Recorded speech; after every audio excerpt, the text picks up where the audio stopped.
ആ നീയും വിരിപ്പുണ്ടായിരുന്നോ? നിനക്കെന്താ ഒരു മൈൻഡില്ലാത്ത? എന്തിയെ ഇന്ന് നിന്നോട് മിണ്ടാൻ ആരുമില്ലേ? മിണ്ടാനില്ലാത്തപ്പോൾ മാത്രം ഇങ്ങോട്ട് വരുന്നത്? അതെന്താടി അങ്ങനെ ഒരു ടോക്ക്? പിന്നെ ഞാൻ എങ്ങനെ സംസാരിക്കണമെന്നാ നീ പറയണത്? എന്തേലും എൻ്റെ മുഖത്ത് നോക്കി പറ, അല്ലാണ്ട് ചുമ്മാ ഇങ്ങനെ കിടന്ന് കാണിക്കേണ്ട ആവശ്യമില്ല. നിനക്ക് എന്തേലും ഉണ്ടെങ്കിൽ നീ എനിക്ക് നിന്നോടൊന്നും സംസാരിക്കല്ല, നീയും എന്നോടൊന്നും സംസാരിക്കാൻ വരണ്ട കേട്ടല്ലോ. അതാണ് നിനക്കും എനിക്ക് നല്ലത്.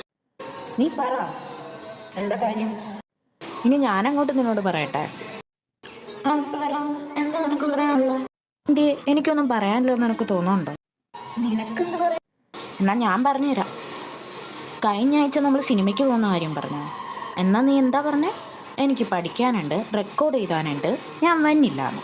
എന്നിട്ടോ നീ ആ അശ്വതിയായിട്ട് സിനിമയ്ക്ക് പോയത് ഞാൻ അറിയില്ലെന്ന് വിചാരിച്ചു. അത് പോട്ടേന്ന് വെക്കാം. അവളില്ലാത്തപ്പോൾ നിനക്ക് ഞാൻ വേണം.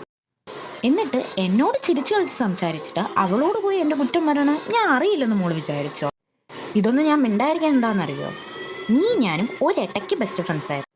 നിന്റെ കാര്യം നോക്കിയെടുക്കും, ഞാൻ എൻ്റെ കാര്യം നോക്കിയെടുക്കും. അല്ലാണ്ട് ചുമ്മാ എൻ്റെ മെക്കിട്ട് കയറാൻ വന്നു കഴിഞ്ഞാൽ എൻ്റെ സ്വഭാവം നീ അറിയും. അത് അങ്ങനെയൊന്നും അല്ല.